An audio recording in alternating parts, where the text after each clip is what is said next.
Urinary tract infection जर समजा untreated राहिलं किंवा काही कारणामुळे ट्रीटमेंट घेतली गेली नाही तर अशा पेशंटमध्ये कमी दिवसाचं बाळंतपण व्हायची शक्यता राहते. प्रेग्नन्सीमध्ये हे कॉमनेस्ट आहे की युरिनरी ट्रॅक्ट इन्फेक्शनमुळे प्रीटर्म लेबर रेसिपिटेट होते किंवा काही वेळेला मुलाभोवतीचं जे पाणी असतं ते पाणी म्हणजे वॉटर बॅग म्हणतात त्याला, ती वॉटर बॅग पण एकदम अचानक रप्चर व्हायची शक्यता असते. तेव्हा ते फुटून पाणी वाहून जातं आणि त्यामुळे लवकर डिलिव्हरी करायला लागू शकते किंवा अबॉर्शनची शक्यता वाढते. त्यामुळे युरिनरी ट्रॅक्ट इन्फेक्शन हे प्रेग्नन्सीमध्ये किंवा असिम्प्टोमॅटिक बॅक्टेरिया प्रेग्नन्सी मधला ह्याला ट्रीटमेंट दिलीच पाहिजे. त्यामुळे ह्याच्यासाठी आपल्याला असिम्प्टोमॅटिक बॅक्टेरियुरिया आहे का हे शोधून काढणं जास्त गरजेचं आहे. तर सध्या एक नवीन औषध आहे की ज्याच्यामध्ये आपण एकच डोस घेऊन आपण सिम्प्टोमॅटिक बॅक्टेरिया असू दे किंवा युरिनरी ट्रॅक्ट इन्फेक्शन असू दे याला ट्रीटमेंट देऊ शकतो.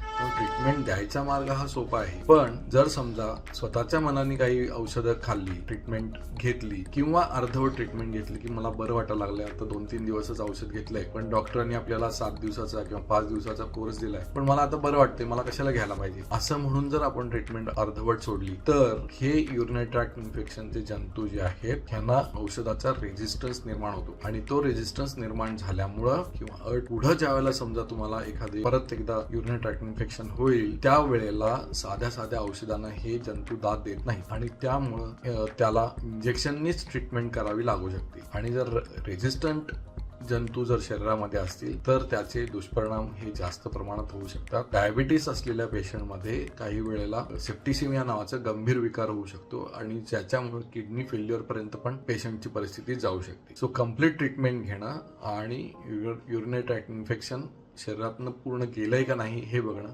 हे जास्त महत्वाचं आहे. धन्यवाद.